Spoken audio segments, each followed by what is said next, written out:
क्या आपने अभी अभी एक नई SSD इंस्टॉल की है अपने लैपटॉप में? अगर हाँ, तो आपको ये वीडियो ज़रूर देखना चाहिए, क्योंकि मैं इसमें बताने वाला हूँ कि कैसे आप बिना कोई भी एप्लीकेशन अनइंस्टॉल किए हुए और बिना अपना डेटा इरेज किए हुए अपने सारे डेटा को माइग्रेट कर सकते हो अपने पुराने हार्ड ड्राइव से एक नॉर्मल SSD पर, और किस तरह से आपके लिए बहुत ही आसान ये होने वाला है।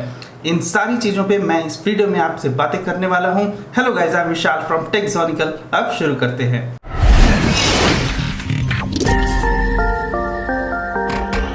आपकी हार्ड ड्राइव को पूरी तरह से SSD पे ट्रांसफ़र करने के लिए एक सॉफ्टवेयर होता है जिसे हम इंस्टॉल कर लेते हैं, और ये एक तरह का फ्री सॉफ्टवेयर है। हालांकि बहुत सारे ऐसे सॉफ्टवेयर्स हैं जिसमें आपको हो सकता है पेड वर्जन इस्तेमाल करना पड़े, लेकिन ये जो डिस्क जीनियस करके एक सॉफ्टवेयर है ये टोटली फ्री है, और इवन माइग्रेशन वाला स्टेप भी इसमें फ्री है। तो इसको हम जाकर यहाँ पर diskgenius.com पर बेसिकली फ्री डाउनलोड कर लेते हैं। इसको इंस्टॉल करना कोई बहुत ही कॉम्प्लिकेटेड प्रोसेस नहीं है। यहाँ पर सिर्फ आपको नेक्स्ट वगैरह क्लिक करते जाना है।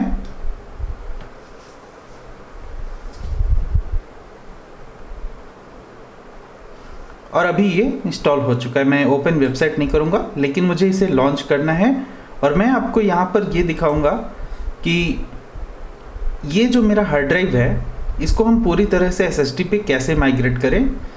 तो अगर आप माइग्रेशन वगैरह की सोच रहे हो तो एक मेरा ये सजेशन रहेगा कि आप इसका बैकअप वगैरह कहीं और रख लो, किसी एक्सटर्नल हार्ड ड्राइव में, वो ज़्यादा अच्छा रहेगा। इन केस अगर कुछ प्रॉब्लम होती है तो आप अपना डेटा एटलीस्ट रिकवर कर सकते हो।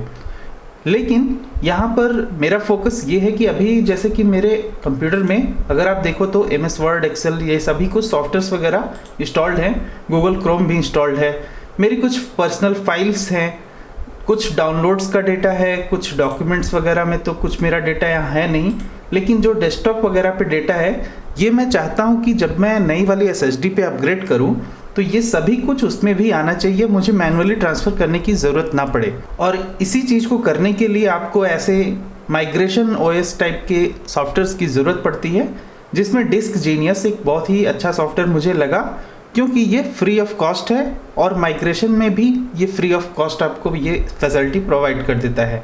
तो हम इसे फिनिश कर लेते हैं। अभी फिनिश करने पर ये डिस्क जीनियस जैसा ओपन हो जाएगा, और अब आप यहाँ पर देख सकते हो कि मैंने जो SSD लगाई थी वो यहाँ पर शो हो रही है।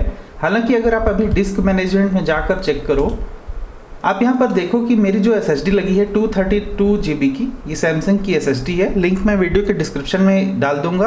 अगर आपको यही वाली SSD खरीदनी है तो जाकर आप खरीद सकते हो। अभी ये अनएलोकेटेड स्पेस में दिख रहा है, मतलब कि जस्ट इंस्टॉल हुआ है अभी। तो अभी मुझे यहाँ से एक्चुअली में पार्टीशन करने की भी ज़रूरत है नहीं, क्योंकि ये सॉफ्टवेयर ये सभी कुछ अपने आप कर सकता है। तो अभी मुझे करना है, माइग्रेट करना है। यहाँ पर OS माइग्रेशन करके एक चीज़ यहाँ पर आपको दिख रही होगी, मैं इस पर क्लिक करता हूँ।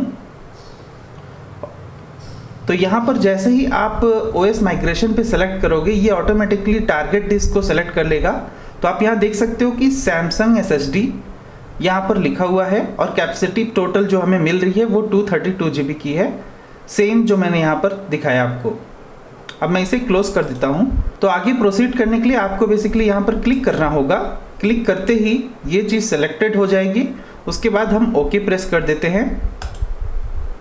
और अब आप देख सकते हो कि जैसे यहाँ पर पार्टीशन ऑटोमेटिकली विंडोज़ की तरफ से मैनेज हुआ था, वैसे ही यहाँ पर भी पार्टीशन बन गया है।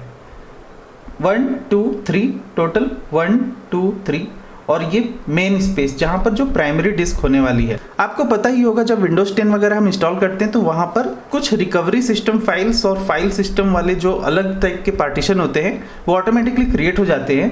तो यहाँ पर आपको ऐसा कुछ भी मैनुअली करने की ज़रूरत नहीं है, ये सॉफ्टवेयर आपको सब कुछ ऑटोमेटिकली करके देता है। इन केस अगर आपको चाहिए कि SSD का कुछ स्पेस आप एलोकेट करो किसी दूसरे काम के लिए, तो आप देख सकते हो कि यहाँ पर जो OS का लिमिट है ना, वो इतना स्पेस ऑक्यूपाई करेगा, मतलब इतना स्पेस आपका फ्री रहने वाला है। और यहाँ पर ये रिटन में लिखा हुआ है, तो आप इसे थोड़ा ड्रैग कर सकते हो, और इस तरह से देखो कि आप अपना स्पेस भी SSD का थोड़ा अलग से एलोकेट कर सकते हो। लेकिन मुझे ऐसा नहीं करना है कुछ भी, तो मुझे फुल साइज़ की रिकवरी चाहिए।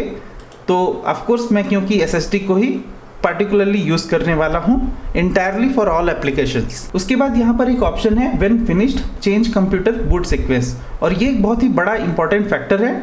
अगर आप इसको चेक करते हो तो ऑटोमेटिकली जो है ये बायोस में एंटर कर जाएगा, क्योंकि जब आप SSD पे सारा डेटा अपना ट्रांसफ़र कर लोगे तो नेक्स्ट टाइम जो बूटअप होगा वो आप ऐसा चाहते हो कि बायोस में जाए, ताकि आप बूट ऑप्शन को SSD पे सेलेक्ट कर सको, जो कि अभी आपके करेंटली हार्ड ड्राइव पे होगा। और यहाँ पर एक चेकबॉक्स है prevent system from sleeping during the execution, और ये एक बहुत ही इंपॉर्टेंट ऑप्शन है, क्योंकि इसमें हो सकता है काफ़ी टाइम लग जाए, तो उस दौरान आपका कंप्यूटर स्लीप मोड में नहीं जाना चाहिए।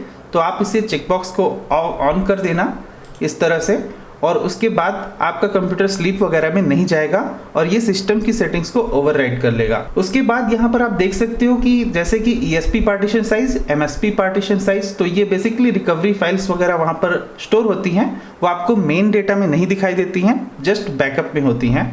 आपको जो मेन मेमोरी मिलने वाली है अपने डिस्क की वो है 232 GB की, अगर आप 250 GB की कोई भी SSD सेलेक्ट करते हो। लिंक वीडियो के डिस्क्रिप्शन में दिया हुआ है। और अब हम इसे स्टार्ट करते हैं just simply by clicking the start button. उसके बाद यहाँ पर एक ऑप्शन आता है कि hot migration reboot to Windows PE and cancel. So of course यहाँ पर आपको एक चीज़ ध्यान में रखना है कि हॉट माइग्रेशन अगर आप क्लिक करते हो तो बेसिकली आपका सारा डेटा जो है ट्रांसफ़र हो जाएगा, और आपको वही चीज़ करने की ज़रूरत भी है, क्योंकि आपको सारा डेटा चाहिए। आप ये नहीं चाहते हो कि आपकी जो फाइल्स है या जो एप्लीकेशन प्री बिल्ट है, प्री इंस्टॉल्ड है, वो सभी कुछ रिमूव हों। अगर आप सिर्फ reboot to Windows PE type में सेलेक्ट कर लोगे तो उसमें विंडोज़ तो ट्रांसफ़र होगा, लेकिन आपकी फाइल्स और आपके जो इंस्टॉल्ड एप्लीकेशन है वो नहीं मूव हो पाएंगे। इस वजह से आपको ध्यान रखना है कि आप हॉट माइग्रेशन पे ही सेलेक्ट करोगे इसे। तो अभी मैं इसे क्लिक करता हूँ और अब यहाँ पर ये चीज़ स्टार्ट हो चुकी है।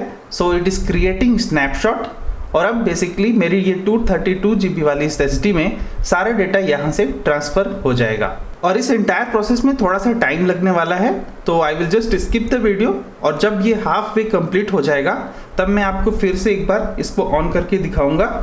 अभी आप देख सकते हो कि मेरे कंप्यूटर में ये वाला जो टाइमिंग है 11, और अभी देखते हैं कि इसको पूरा कंप्लीट होने में कितना टोटल टाइम लगता है। काफ़ी ज़्यादा टाइम लगता है, ऑफकोर्स ऑलमोस्ट 1-2 घंटे भी लग सकते हैं, क्योंकि हमारा जो हार्ड ड्राइव होता है वो काफ़ी स्लो होता है और SSD थोड़ी फास्ट होती है, लेकिन जो डेटा है वो बेसिकली अभी हमारे पास हार्ड ड्राइव में ही है, तो हार्ड ड्राइव पे ही ये एक्चुअली सॉफ्टवेयर भी रन हो रहा है, तो उसकी वजह से टाइमिंग थोड़ा ज़्यादा लगेगी। इन केस आप सॉलिड स्टेट हार्ड ड्राइव से नॉर्मल हार्ड ड्राइव पे मूवमेंट करते हो तो काफ़ी वो फास्ट हो जाता है, लेकिन ऐसा आपको करने की ज़रूरत बिल्कुल भी नहीं पड़ने वाली, क्योंकि आप नॉर्मल हार्ड ड्राइव से ही SSD पे डेटा ट्रांसफ़र करोगे। That is the common fact and that is the whole goal here in this video. अभी आप देख सकते हो ये ऑलमोस्ट 50% कंप्लीट हो चुका है, और अभी बज चुके हैं 11:07, तो आप अंदाज़ा लगा सकते हो कि कितना ऑलमोस्ट टाइम लग रहा है। लेकिन मेरा डेटा भी बहुत ज़्यादा नहीं था, मैंने एक्चुअली में थोड़ा सा बैकअप ले लिया था ताकि मुझे ट्रांसफ़र करने में काफ़ी आसानी हो सके। तो आप भी ऐसा कर सकते हो। अगर आपके पास कोई एक्सटर्नल हार्ड ड्राइव है तो बेटर यही रहेगा कि आप अपना ज़्यादा से ज़्यादा डेटा अलग जगह पे रख लो। हालांकि आपको एप्लीकेशंस वगैरह अनइंस्टॉल करने की ज़रूरत नहीं है, वो बेसिकली आपके ही सेम टू सेम चीज़ों से ट्रांसफ़र हो जाएंगे। और एक और अच्छी बात मैं आपको बता दूं कि जो भी आप वाईफाई वगैरह के पासवर्ड वगैरह सेव करके रखे हुए हो वो सभी कुछ आपको री एंटर नहीं करना पड़ेगा जब आपका डेटा पूरा SSD में माइग्रेट हो जाता है, क्योंकि ये इवन डेटा वगैरह को भी, आपके पासवर्ड्स को भी प्रिजर्व करके रखता है। तो ये बेसिकली एक तरह से पूरी की पूरी तरह क्लोनिंग हो जा रही है आपके हार्ड ड्राइव से आपके SSD पे, and that's why I like this software a lot.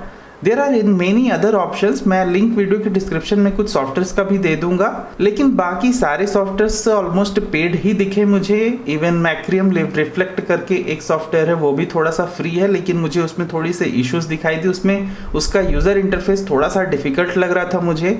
लेकिन एक ये पार्टिकुलर जो सॉफ्टवेयर है Disk Genius, this is brilliant software and it is available for free even if you want to migrate your entire data from HDD to SSD।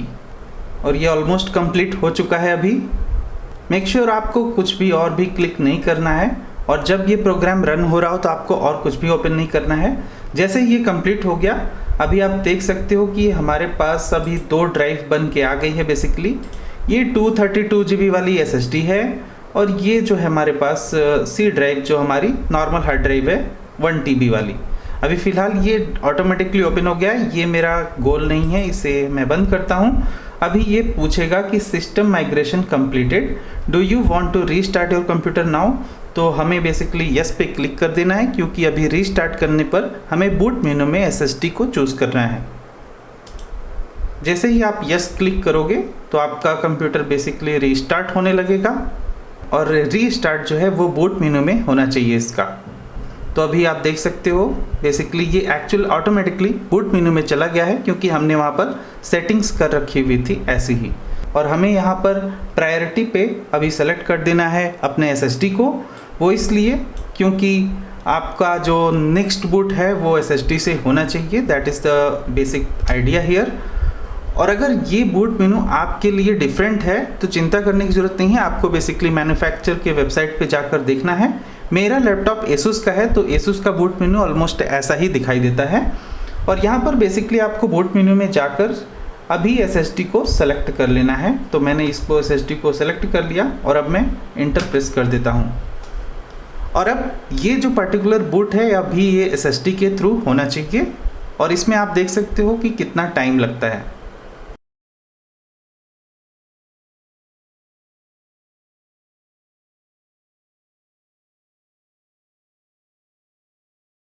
ये इस बात पे भी डिपेंड करता है कि आपकी SSD कितनी फास्ट है।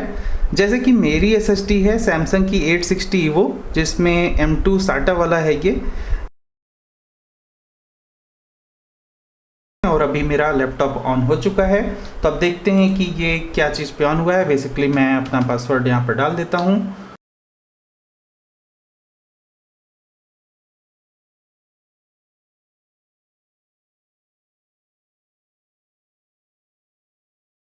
और अगर ये नॉर्मल हार्ड ड्राइव पे होता तो हो सकता है इतना फास्ट नहीं होता। तो अब उसका स्टेटस देखने के लिए हम चेक करते हैं अपने बेसिकली मेन पीसी को। यहाँ पर मैं पीसी में जा रहा हूँ। अभी आप देख सकते हो ये जो मेन 232 GB वाला था वो है बन गया अभी SSD में, और ये जो 1 TB वाला हार्ड ड्राइव था वो बेसिकली बन चुका है अभी D ड्राइव, जबकि SSD बन चुकी है C drive, and that was the whole target. तो यहाँ पर मुझे यही चाहिए था। और आप देख सकते हो कि सॉफ्टवेयर वगैरह भी जो जैसे का तैसा इंस्टॉल्ड था वो सभी कुछ इंस्टॉल है, मुझे कुछ भी अनइंस्टॉल करके इंस्टॉल करने की ज़रूरत नहीं पड़ी है। ये सभी कुछ जैसे पहले था वैसे अभी भी है। इवन आप ये भी देखो कि मैं गूगल क्रोम ओपन कर रहा हूँ, यहाँ पर मैंने बेसिकली अपने अकाउंट से लॉगिन वगैरह किया था तो वो भी लॉग्ड इन है। यहाँ पर मैं अपना जीमेल वगैरह अकाउंट डायरेक्टली ओपन कर सकता हूँ इवन बिना पासवर्ड वगैरह डाले। और मेरे जो वाईफाई के पासवर्ड्स वगैरह थे वो सभी कुछ सेव हैं, बिना किसी पासवर्ड को डाले हुए मैं कनेक्ट हो गया हूँ। और अभी टाइम हो चुके हैं अराउंड 11:36, तो आप अंदाज़ा लगा सकते हो कि कितना टाइम लगा है मुझे। लेकिन आप देख सकते हो कि इवन जो फोल्डर्स वगैरह मैं आपको अगर दिखाऊँ यहाँ पर डाउनलोड्स में जाके, तो same set of softwares are still there, और जितने भी सॉफ्टवेयर्स वगैरह इंस्टॉल पहले थे वो सब भी अभी भी हैं। यहाँ पर MS word, excel, power point सभी कुछ जो मैंने पहले इंस्टॉल करके रखा हुआ था वो सभी कुछ आ रहा है। तो ये एक बहुत ही अच्छा प्रोसेस होता है। इवन डिस्क जीनियस वाला जो सॉफ्टवेयर मैंने आपके सामने इंस्टॉल किया वो भी अभी SSD में है, एंड उसके लिए मैं आपको इसको ओपन हो जाने पर मैं दिखाता हूँ। आप देख सकते हो यहाँ पर अभी हमारे पास ये लोकल C ड्राइव बन चुका है और ये D ड्राइव बन चुका है। इसका मतलब यही होता है कि विंडोज़ अभी आपकी C में है, मतलब SSD में है। और अब बेसिकली आप कर सकते हो ऐसा कुछ कि जाकर यहाँ पर मैं इसे पूरी तरह से फॉर्मेट कर सकता हूँ। So that is very nice option right now you can do. लेकिन मुझे अभी फॉर्मेट करना नहीं है। आप देख सकते हो यहाँ पर भी यही फाइल्स हैं, जो चीज़ें सारी कॉपी हो चुकी हैं अभी हमारी SSD में सेम टू सेम। लेकिन आप अगर ऐसा सोचते हो कि मैं सिंपली यहाँ से सारा कुछ उठा के कॉपी कर लूँगा तो ये हो पाएगा, तो वैसा नहीं होता है, आप क्रैश कर जाएगा आपका सिस्टम। तो आपने देखा कि किस तरह से मैंने जो है पूरा डेटा अपना माइग्रेट कर लिया है अपने SSD पर, और अब मेरा लैपटॉप काफ़ी अच्छा चलने लगा है। अगर आपको डाउट हो कि SSD इंस्टॉल करने के बाद लैपटॉप का परफॉर्मेंस कैसा रहेगा, उसके लिए यहाँ पर एक वीडियो है, आप जाकर वो वाला चेक कर सकते हो। लिंक वीडियो के डिस्क्रिप्शन में बहुत सारे SSDs वगैरह का भी है, आप जाकर वहाँ से चेकआउट कर सकते हो कौन सी SSD खरीदनी चाहिए, कौन सी नहीं खरीदनी चाहिए। इन सभी टॉपिक्स पे मैं अपने चैनल पर बहुत सारे वीडियोस ऑलरेडी बना चुका हूँ, आप जाके मेरे पुराने वीडियोस वगैरह भी देख सकते हो। तो बस आज की वीडियो में इतना ही, मिलते हैं अपने अगले वीडियो में कुछ और इस टॉपिक के साथ। तब तक के लिए good bye, thank you for watching, will see you again there.